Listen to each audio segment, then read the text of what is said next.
På fødeafdelingen ved Skejby Sygehus i Aarhus har man de sidste 2 år haft stor succes med at tilbyde telemedicin til gravide kvinder, der oplever komplikationer under graviditeten.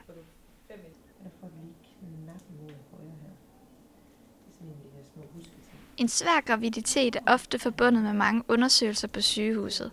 Men med nye apparater designet til hjemmebrug, kan de gravide kvinder nu selv måle barnets hjerterytme og tage blodprøver. På den måde får de gravide færre sygehusbesøg. Med de rette instrukser er det enkelt for kvinderne at lære at bruge telemedicin i hjemmet. En af de gravide, der var med i forsøgsordningen, var Dina Christina Stangeland, som forinden havde oplevet 4 spontane aborter. I dag har hun datteren Liv, som hun var gravid med, da hun fik tilbudt telemedicin.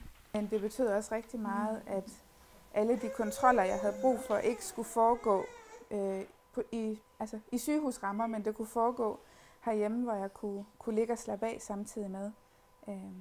Og det tænker jeg da også, at i forhold til for eksempel blodtryksmålinger, kan være med til at give nogle meget bedre målinger og mere sande værdier, fordi man er i sine egne omgivelser. Smil! Smil, pomfrit. På Skejby Sygehus mener man, det har været en stor succes for de 100 kvinder, som har været med i forsøgsordningen. De gravide har været entydigt rigtig, rigtig glade for det, fordi de har følt sig lige så godt overvåget, man kan sige overvågning her med en positiv, lige så godt holde øje med. De har følt sig lige så trygge, og så er det bare en kæmpe stor forskel at kunne være derhjemme.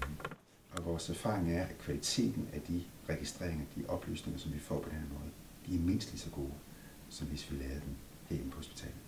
Hjemme hos Dina er datteren Liv i dag 1 år gammel, og for Dina var telemedicin den tryghed, hun havde brug for. Jeg havde rigtig meget brug for at få bekræftet, at hun havde det godt, at hun ikke var syg, og at hun stadig var levende. Og det var der, telemedicinen kunne hjælpe mig i og med, at der kunne blive målt hendes hjerterytme, og jeg kunne se på den måde, hun har det rent faktisk godt derinde. På Skejby Sygehus gør man nu telemedicin til et fast tilbud til alle gravide, der oplever komplikationer.